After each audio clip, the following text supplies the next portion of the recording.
नमस्कार, हमारे विशेष कार्यक्रम खास खबर में आप सभी का स्वागत है। मैं हूं आपके साथ सुनीता पटेल। खास खबर में हम बात करते हैं उन खबरों की जो दिन भर रही सुर्खियों में। तो पेश है हमारा खास कार्यक्रम खास खबर।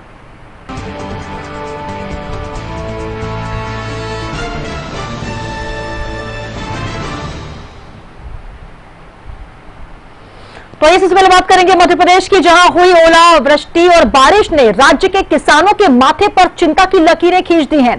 तेज हवा के साथ बारिश के चलते कई जिलों में किसानों की फसलों को भारी नुकसान हुआ है। तो वहीं बारिश और ओलावृष्टि से किसानों की फसलें बर्बाद होने पर सीएम शिवराज सिंह चौहान ने कहा कि किसान भाइयों को मैं कहना चाहता हूं कि वे फिक्र ना करें, मैं किस लिए हूं, परेशान होने की जरूरत नहीं। जिनकी फसलें बर्बाद हुई हैं उन्हें उचित मुआवजा दिया जाएगा।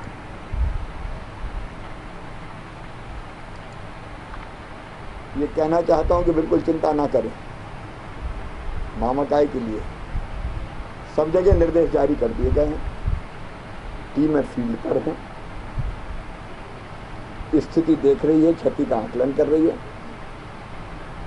जहां भी नुकसान होगा ईमानदारी से आकलन होगा। आरबीसी 6-4 के अंतर्गत भी उनको राहत की राशि का वितरण होगा जहां नुकसान होगा वहां। और पूरी तरह से सरकार किसानों के साथ खड़ी है। क्रॉप कटिंग एक्सपेरिमेंट भी करेंगे। जहाँ नुकसान हुआ होगा वहाँ फसल बीमा योजना के भी प्रकरण बनेंगे। किसान भाइयों को चिंता करने की जरूरत नहीं है। तो मध्य प्रदेश में किसानों पर ओलावृष्टि की मार पड़ी है। अचानक मौसम ने जो करवट ली है उस पर लगातार जो तस्वीरें निकल कर आ रही हैं मध्य प्रदेश के तमाम इलाकों से, जहां पर खड़ी फसलें बर्बाद हुई हैं। और बर्बादी पर किसानों की चिंता पर मरहम लगाते हुए मुख्यमंत्री शिवराज सिंह चौहान नजर आ रहे हैं। उनका साफ तौर पर कहना है जो फसलें बर्बाद हुई हैं उसके लिए वे चिंतित हैं और किसान भाई चिंता ना करें। इस मुश्किल की घड़ी में सरकार उनके साथ है। तो तस्वीरें आपको हम दिखा रहे हैं जहां पर खड़ी फसलों पर ओले गिरे हैं और साथ ही जो बारिश हुई है उसकी वजह से फसलें बर्बाद हो गई हैं। सीएम शिवराज सिंह चौहान ने साफ तौर पर कहा है कि किसान भाइयों को चिंता करने की कोई जरूरत नहीं।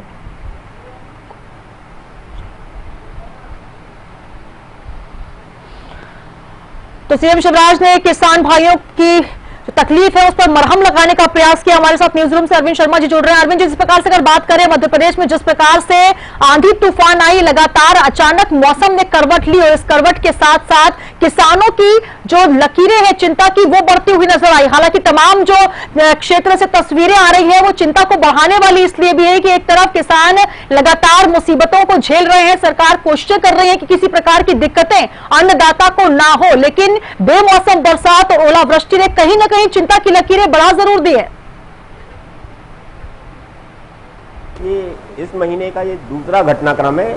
इस महीने मतलब महीने के अंदर का ये दूसरा घटनाक्रम है जो ये घटना हुई है। फरवरी में भी 15-16 तारीख को भी यही इसी तरीके से मौसम हुआ था और आज फिर जिस तरीके से मौसम हुआ है, जिस तरीके से किसानों के ऊपर एक वज्रपात, हम कहेंगे कि वज्रपात टूटा है और किसानों की जो फसल थी, जो फसल अब कट के वहाँ आनी थी, किसान अपनी फसल काट के ले आता और उसको वो मार्केट में ले जाता जिससे उसको धन अर्जित होता। मगर जिस तरीके से मौसम ने करवट लिया और जिस तरीके से किसान की वो फसल खराब हुई है, किसान एक परेशानी में, और जिस तरीके से सरकार को किसान के साथ या किसी पीड़ित के साथ खड़ा होना पड़ता है या खड़ा होना चाहिए, उस तरीके से किसान के साथ खड़े हुए हैं। और ये मध्य प्रदेश के मुख्यमंत्री शिवराज सिंह चौहान का कोई पहला ऐसा नहीं है। वो लगातार किसानों के प्रति संवेदनशील रहे हैं और संवेदना उन्होंने दिखाई है और जिस तरीके से उन्होंने बात की है और लगातार किसानों को जिस तरीके से पैसे योजनाओं के माध्यम से दिए जा रहे हैं, इसमें इस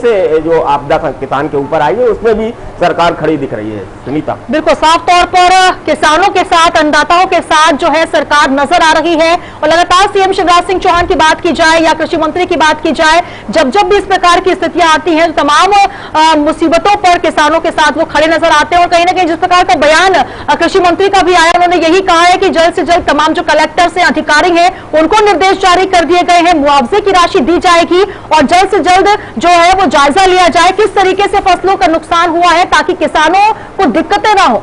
बिल्कुल सुनीता जी, इस तरीके से सरकार एक्टिव हुई है और सरकार ने जो आदेश जारी किए हैं, कलेक्टर से सर्वे रिपोर्ट मंगाई जा रही है, किस किसान का कितना नुकसान हुआ है उसकी सर्वे किया जा रहा है और वो जल्दी से जल्दी सर्वे रिपोर्ट सरकार के पास पहुंचेगी। सरकार उसमें किसानों को क्या मुआवजा देगी, सरकार बहुत जल्दी उसमें निर्णय लेगी और किसानों को लगातार जिस तरीके से यह सरकार ध्यान देती है, जिस तरीके से सरकार किसानों की आपदा या किसानों को जिस तरीके से लेती है, वो कहीं ना कहीं, दूसरी बात देश में भी एक किसान का मुद्दा चल रहा है, तो कहीं ना कहीं किसान मेन उस रहता है, मेन जगह पे रहता है। और किसान, क्योंकि कृषि प्रधान हमारा देश है और कृषि महत्वपूर्ण है, जब अन्न होगा तभी हम अपना पेट भर पाएंगे। और जब खलिहान में यदि गेहूं नहीं पहुंचा है या चना नहीं पहुंचा है, जिस तरीके से किसानों का नुकसान हुआ है, तो खलिहान तक गेहूं नहीं पहुंचने का उनको मुआवजा मिलेगा और किसान को जांच के बाद, उसकी सर्वे रिपोर्ट के बाद उसको मुआवजा भी दिया जाएगा। अनीता, बिल्कुल, तो आफत की बारिश के तौर पर ये अचानक जो मौसम बदला है, किसानों की चिंता की लकीरें जरूर बढ़ी है, लेकिन सरकार उनके साथ है। तस्वीरें हम आपको लगातार दिखा रहे हैं,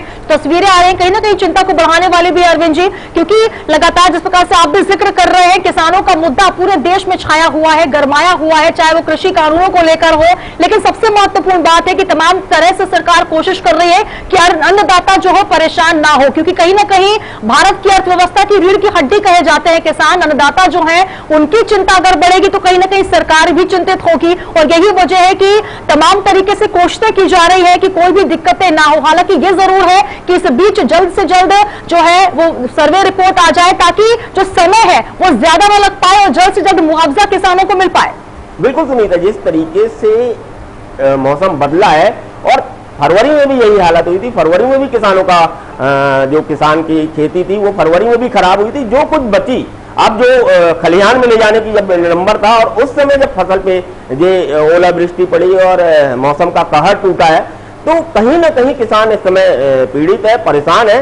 और किसान की परेशानी सरकार को देखना होता है और सरकार उसमें बिल्कुल जिस तरीके से शिवराज एक संवेदनशील है और लगातार किसानों को लिए काम करते रहते हैं और प्रदेश की जनता को वो अपना ईश्वर मानते हैं, भगवान मानते हैं। तो अब किसान पे यदि समस्या आई है तो सरकार उनके साथ खड़ी है और खड़ी दिख रही है। अब देखना होगा कितनी जल्दी उन किसानों को राहत मिलती है और मुआवजे की राशि उनको कितनी जल्दी मिलती है।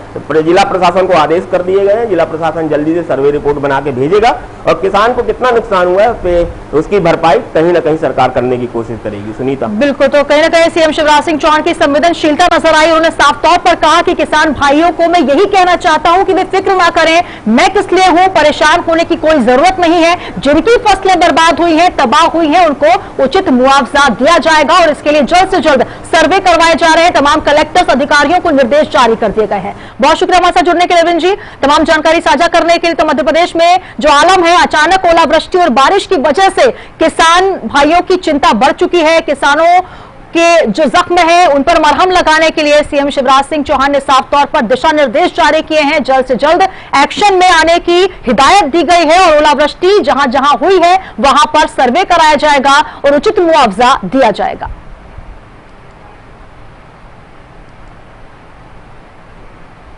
और चलिए नजर लेते हैं क्या कुछ रहा छत्तीसगढ़ में खास। बीजेपी की 2 दिवसीय मैराथन बैठक रायपुर में शुरू हो चुकी है।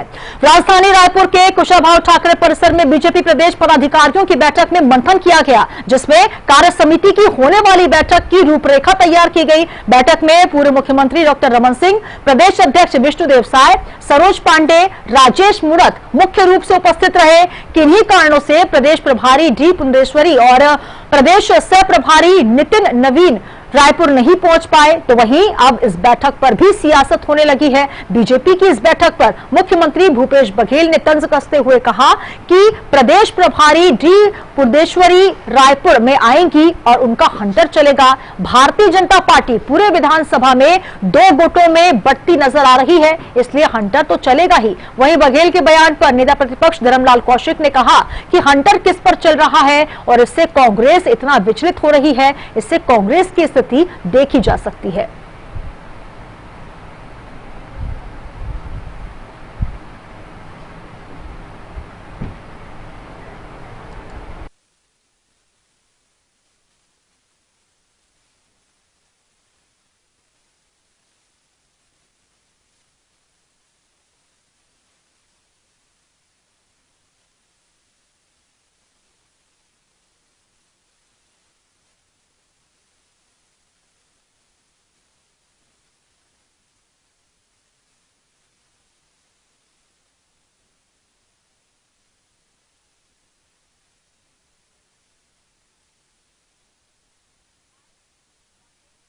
मूणत मुख्य रूप से उपस्थित रहे।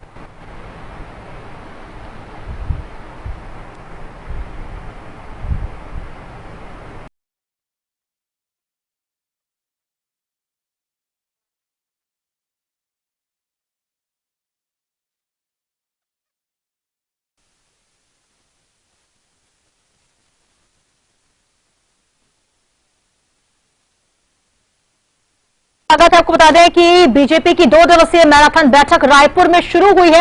राजधानी रायपुर के कुशाभाऊ ठाकरे परिसर में यह बैठक जारी है, जिसमें तमाम पदाधिकारी पहुंचे हुए हैं और मंथन किया जा रहा है। लेकिन इस कार्य समिति में होने वाली जो बैठक है उसमें कौन कौन पहुंचा, ये आपको बता दें। पूर्व मुख्यमंत्री डॉक्टर रमन सिंह, प्रदेश अध्यक्ष विष्णुदेव साय, सरोज पांडे, राजेश मूणत मुख्य रूप से उपस्थित रहे। लेकिन किन्हीं कारणों की वजह से प्रदेश प्रभारी डी पुंडेश्वरी और प्रदेश सह प्रभारी नितिन नवीन रायपुर नहीं पहुंच पाए। वहीं अब इस बैठक पर भी सियासत हो रही है।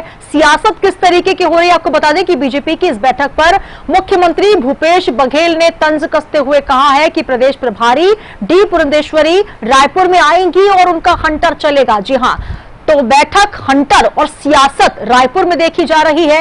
ये मैराथन बैठक 2 दिवसीय बैठक है, जिसमें मंथन किया जा रहा है, जिसमें सीएम भूपेश बघेल ने चुटकी ली है, तंज कसा है। उनका यही कहना है कि जैसे ही प्रदेश प्रभारी आएंगी रायपुर में उनका हंटर चलेगा। भारतीय जनता पार्टी पूरे विधानसभा में 2 गुटों में बंटती नजर आ रही है, तो गुटों में बंटने का भी आरोप, साथ ही बैठक हंटर और सियासत देखी जा रही है रायपुर की राजनीति में। आपको बता दें कि उन्होंने ये भी कहा कि हंटर तो चलेगा ही, तो वहीं बघेल के बयान पर नेता प्रतिपक्ष धर्मलाल कौशिक ने इस पर जवाब दिया। हंटर किस पर चल रहा है और इससे कांग्रेस इतना विचलित हो रही है, इससे कांग्रेस की स्थिति देखी जा सकती है।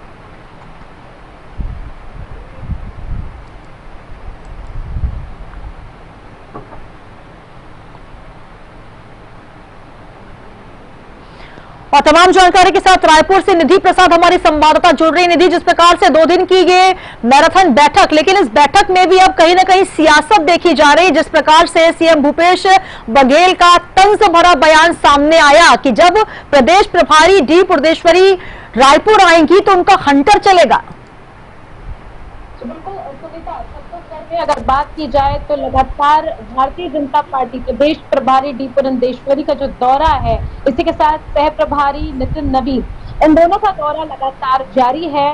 कई तरह से तो आती है समीक्षाएं, बैठक लेते हैं, क्या कार्य चल रही, क्या रणनीति चल रही, किस तरह से, इन सारी बातों पर चर्चा समीक्षाएं होती है। और इन दिनों एक बार फिर नितिन नवीन और प्रदेश प्रभारी डी पुरंदेश्वरी जो है वो 2 दिवसीय दौरे पर आने वाले थे, लेकिन कई कारणों की वजह से आज सह प्रभारी नितिन नवीन और डी पुरंदेश्वरी का दौरा रद्द हुआ है। लेकिन कल अगर बात की जाए तो ये कुछ आशंकाएं बताई जा रही है कि प्रदेश प्रभारी प्रदेश पदाधिकारियों की बैठक के पश्चात कल प्रदेश कार्य समिति की बैठक में वो जरूर शिरकत करेंगे। लेकिन वहीं अगर हम बात करें तो आज हालांकि प्रदेश प्रभारी नहीं आए हैं, बावजूद इसके पूर्व मुख्यमंत्री डॉक्टर रमन सिंह, प्रदेश अध्यक्ष विष्णुदेव साय के नेतृत्व में आज की बैठक ली गई, जिसमें कल कार्य समिति की होने वाली बैठक पर चर्चा की जाएगी कि किस तरह से बैठक में समीक्षाएं की जाएंगी, लगातार संगठन को लेकर समीक्षाएं की जाएंगी। और आज की इस बैठक में विधायक, सांसद और कई तरह के मुख्य लोग जो है वो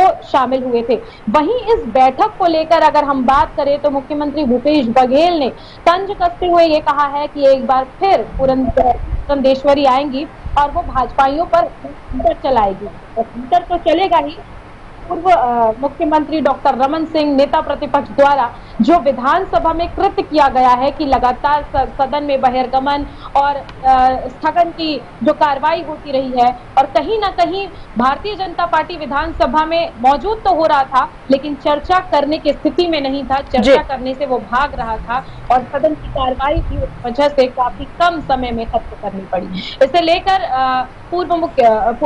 लेकर के मुख्यमंत्री भूपेश बघेल ने साफ तौर पर कहा है कि अब डी पुरंदेश्वरी आएंगी तो हंटर तो चलेगा ही, क्योंकि भारतीय जनता पार्टी 2 गुटों में बंटती नजर आ रही है। नेता प्रतिपक्ष को भारतीय जनता पार्टी के लोग नेता प्रतिपक्ष मानते ही नहीं है, केवल डॉक्टर रमन सिंह ही उनके साथ दिखाई देते हैं।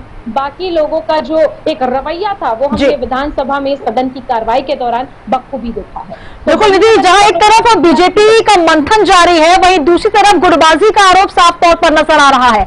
ये कहा जा रहा है कि बीजेपी में कहीं ना कहीं कोई गड़बड़ी चल रही है है। यही वजह है कि बीजेपी के तमाम जो कार्यकर्ता हैं, नेता हैं, उनमें एकजुटता नजर नहीं आ रही। हालांकि इसका जवाब भी बीजेपी ने साफ तौर पर दिया है कि आखिर ऐसा क्या वजह है कि हंटर जो चलने की बात की जा रही है कांग्रेस की तरफ से, और इसको लेकर जो बयान दिया गया है कि आखिर कांग्रेस इतनी विचलित क्यों हो रही है। तो दोनों तरफ से आरोप प्रत्यारोप साफ तौर पर नजर आ रहे हैं, बचाव भी अपनी तरफ से बीजेपी करती नजर आ रही है।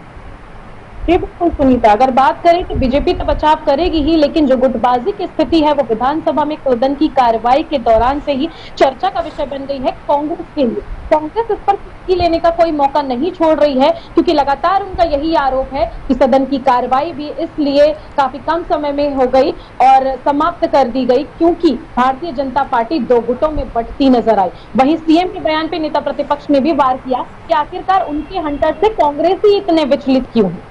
तो इस तरह से लगातार इनकी बैठकों को लेकर प्रदेश प्रभारी डी पुरंदेश्वरी के आने पर जिस तरह से सीएम ने बयान दिया, उस पर सियासत हमें साफ तौर पर देखने को मिल रही है। हालांकि कल कार्य समिति की बैठक है और देखने वाली बात यह होगी कि प्रदेश प्रभारी कल पहुंचती है या नहीं, लेकिन कांग्रेस सरकार का साफ तौर पर आरोप भारतीय जनता पार्टी जिस तरह से एक नहीं है, तो एक बार फिर डी पुरंदेश्वरी आएंगी और अपना हंटर सभी भारतीय जनता पार्टी के लोगों पर चलाएंगे। बिल्कुल, तो रायपुर में जहां 2 दिवसीय बैठक में पार्टी का मंथन जारी है, वहीं पर सियासत भी देखने को मिल रही है। आरोप प्रत्यारोप की राजनीति भी चरम पर है। बहुत शुक्रिया इंदिमा से जुड़ने के लिए। तो आपको बता दें कि बैठक जो है वो बीजेपी की जारी है, लेकिन कहीं ना कहीं कांग्रेस की तरफ से बयानबाजी जिस प्रकार बचाव करते हुए बीजेपी के तमाम दिग्गज नजर आ रहे हैं।